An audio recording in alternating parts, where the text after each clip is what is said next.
सभी लोगों को जय हिंद।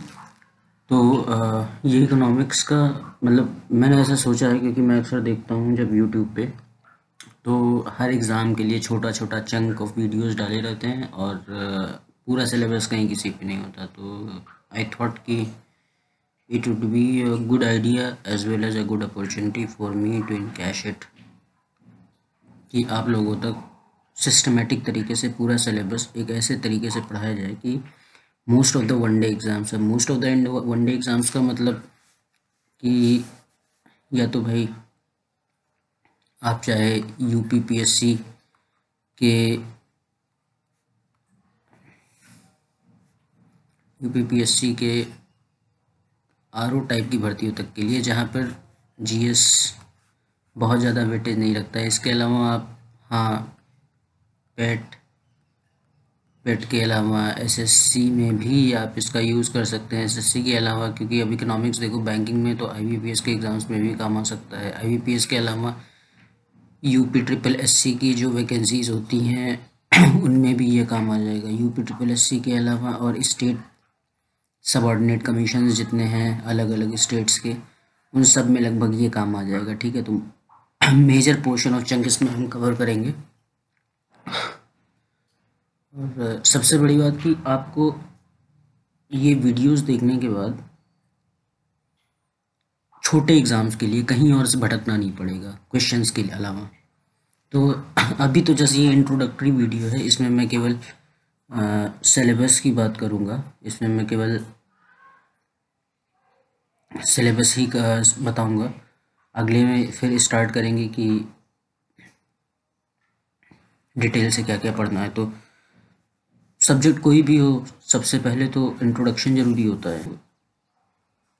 सबसे पहले तो इंट्रोडक्शन आएगा। इंट्रोडक्शन में हम देखेंगे कि इकोनॉमिक्स का पर्पस क्या है। इकोनॉमिक्स किसी देश के लिए, किसी हाउस होल्ड के लिए, किसी इंडिविजुअल के लिए इतनी ज़्यादा ज़रूरी क्यों होती है। राइटिंग पे ध्यान मत दीजिएगा, जस्ट सिलेबस है ये।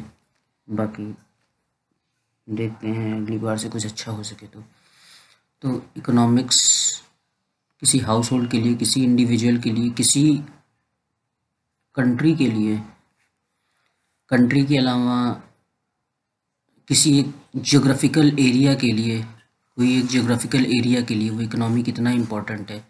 कुछ इम्पोर्टेंट थ्योरीज़ जो होंगी उनको भी हम डिस्कस करेंगे इस इंट्रोडक्टरी पार्ट में। फादर ऑफ इकोनॉमिक्स और mother of economics, sister in law, brother in law of economics सब लिखा जाएगा। ठीक है, तो पहला टॉपिक तो इसमें इंट्रोडक्शन हो जाएगा। इंट्रोडक्शन के बाद फिर हम दूसरा टॉपिक जो हमारा होगा वो सबसे पहला होगा जिससे आज सबसे ज़्यादा लोग परेशान हैं। वो टॉपिक होगा इन्फ्लेशन। इन्फ्लेशन यानी महंगाई। अब महंगाई में हम और भी अलग अलग कॉन्सेप्ट पढ़ेंगे, जैसे कि इन्फ्लेशन के साथ साथ में हम डिफ्लेशन पढ़ेंगे। डिफ्लेशन के बाद स्टैगफ्लेशन पढ़ेंगे। स्टैगफ्लेशन के अलावा भी और जितने तरीके के फ्लेशन होते हैं वो पढ़ेंगे। ठीक है, इसके बाद हम तीसरा टॉपिक जो अपना उठाएंगे वो होगा financial market. Financial market, financial market में दो तरीके के होते हैं। एक तो हम पढ़ेंगे मनी मार्केट और दूसरा हम पढ़ेंगे कैपिटल मार्केट के बारे में। कैपिटल मार्केट, अब मनी मार्केट को कौन रेगुलेट करता है? तो RBI. RBI Hilton young commission से बना, कौन से एक्ट में आता है ये संविधान में, क्या क्या टूल्स हैं आरबीआई के पास। ठीक है, इसकी सहयोगी संस्थाएं कौन कौन सी हैं, ये सब जो आएगा ये सब मनी मार्केट में हम पढ़ेंगे। और फिर जब कैपिटल मार्केट की बात करेंगे तो इसका रेगुलेशन हो जाता है सेबी के पास। और फिर सेबी कैसे बना, पर्पस क्या था बनाने का, बना तो बना, उसके बाद इसने क्या क्या स्टेप्स लिए चीज़ों को सुधारने के लिए, सेबी की सहयोगी संस्थाएं यदि हैं तो कौन कौन सी हैं, इन सब चीज़ों के बारे में डिटेल में पढ़ेंगे। उसके बाद फिर हमारे पास जो चौथा टॉपिक आता है वो इस पूरे इकोनॉमिक्स की जान है। जो हमारा चौथा टॉपिक है वो है money and banking. Money and banking.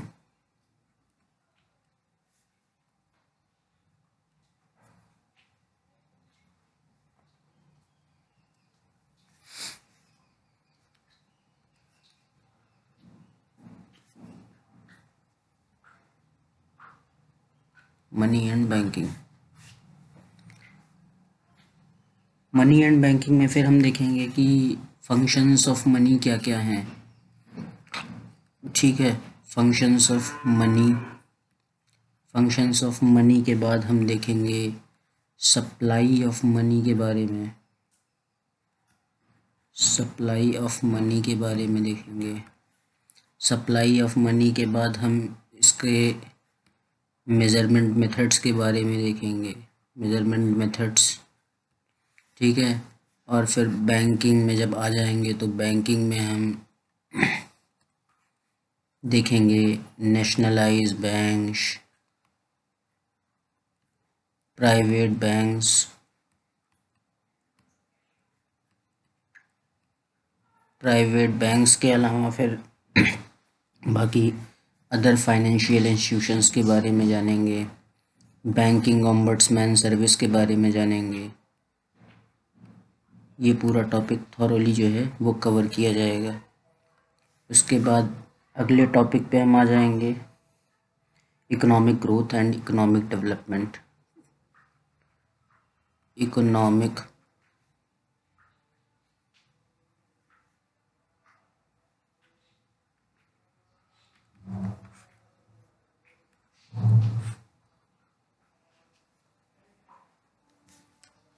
मेरा राइटिंग पैड इशू दे रहा है, माफ़ी चाहूँगा। मैं करता हूँ इसका कुछ।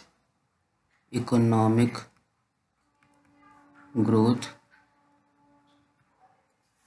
और उसके बाद फिर आ जाएगा आपका इकोनॉमिक डेवलपमेंट। अब इस चैप्टर का तो सबसे बड़ा ही अच्छा सवाल यही रहेगा कि ग्रोथ क्या है और डेवलपमेंट क्या है।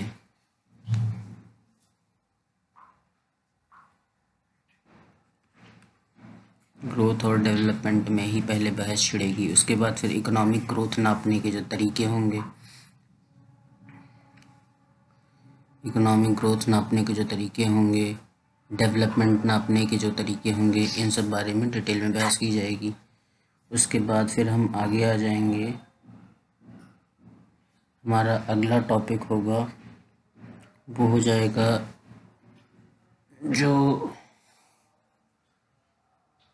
वर्तमान सरकार बताने से बचती है, पॉवर्टी। पॉवर्टी पॉवर्टी के बाद हम पढ़ेंगे अनएम्प्लॉयमेंट। अब इन दोनों को अगर जोड़ दो तो एक लूप बना देता है ये। कुछ लोग कहते हैं गरीब हैं इसलिए बेरोज़गार हैं, कुछ लोग कहते हैं बेरोज़गार हैं इसलिए गरीब हैं। ये हमेशा चलने वाला प्रश्न है, कभी ख़त्म नहीं हो सकता। इसके बाद फिर हम पहुँचेंगे प्लानिंग सिस्टम ऑफ इंडिया के बारे में। Planning system of India.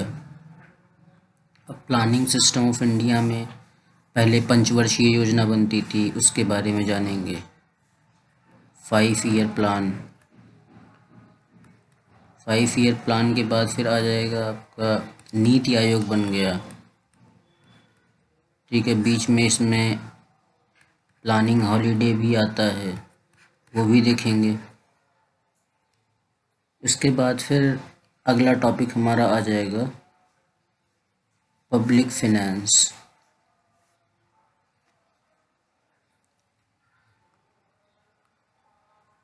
Public finance.